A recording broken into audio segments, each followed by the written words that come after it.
दिल तो पागल है, दिल दीवाना है, दिल तो पागल है, दिल दीवाना है।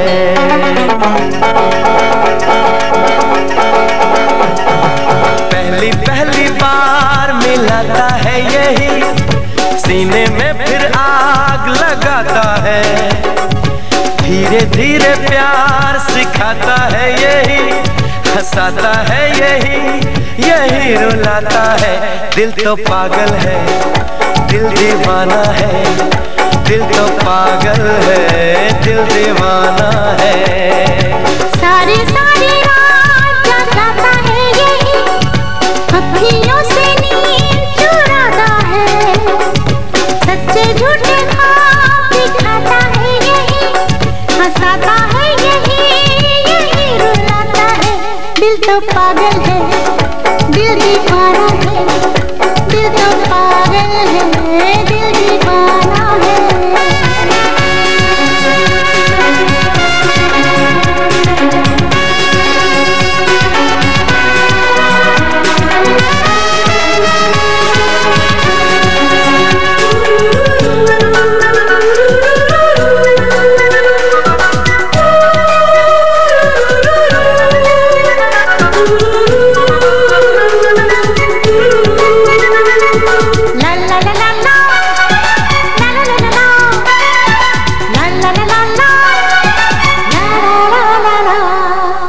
इस दिल की बातों में जो आते हैं, वो भी दीवाने हो जाते हैं।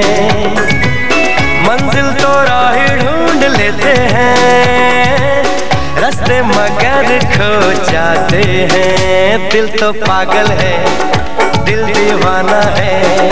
दिल तो पागल है, दिल दीवाना है।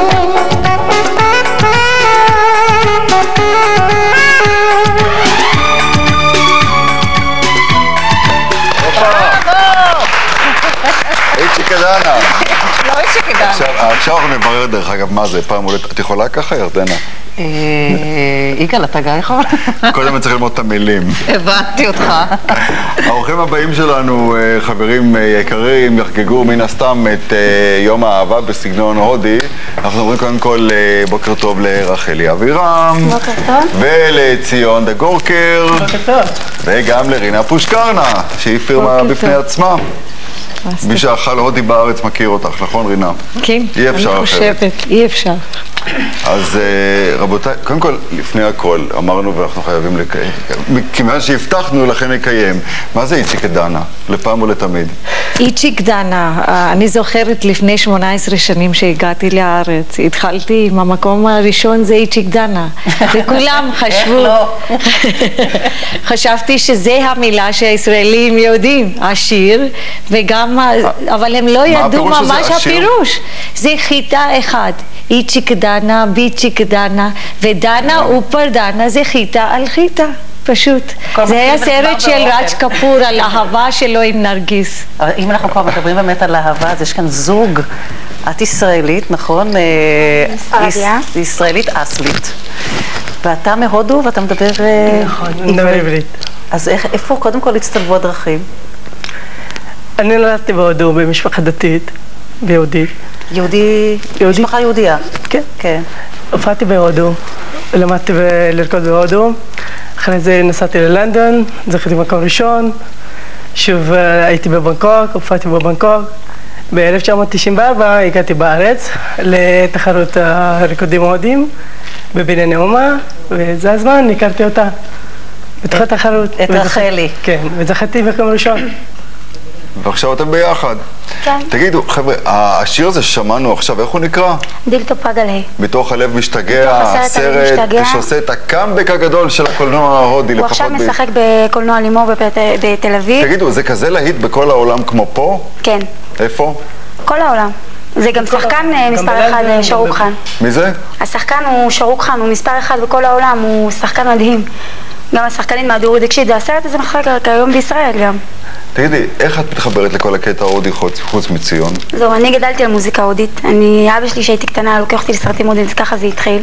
החלטתי תראי, אני לא הודית, אני ספרדיה, אבל אמרתי... ישראלית, תלידת הארץ. כן, תלידת הארץ. אמרתי, אם אני כל כך אוהבת את זה, למה שאני לא אנסה באמת ללכת על זה? יום אחד הלכתי, אמרתי, אני לוקחת קלטת וידאו, ישבתי, ראיתי את הקלטת, אמרתי, עכשיו אני עושה בדיוק מה שהיא עושה, והתחלתי לעשות חזרות. אבל להודים יש איזה מבנה גוף, העצמות שלהם הם כאילו יותר רכות אולי, אני לא יודעת להסביר את זה, איך בדיוק זה מתבצע, אבל יש להם תנועה עם היד, שאני לא יודעת אם אנחנו יכולים לעשות את כאילו אחורה, נכון, כף היד הולכת ממש... כאילו... כן, צריך לאמן את זה במיוחד. ידעתי שבסוף תתחילי לעבוד על זה. זה עניין של יוגה אולי. יש הופעה בסוף התוכנית. זה עניין של יוגה. זה יוגה? זה בא מיוגה? נכון. אני למדתי בהודו, אני למדתי בפילין ואינדסטרי, איפה ששחקנים לומדים. ואם אתם ראיתם את הסרט, הדילטו פגלה, יש את השחקן, קוראים לו אקשי קומר, הוא למד איתי חצי שנה. לפני שהוא היה שחקן.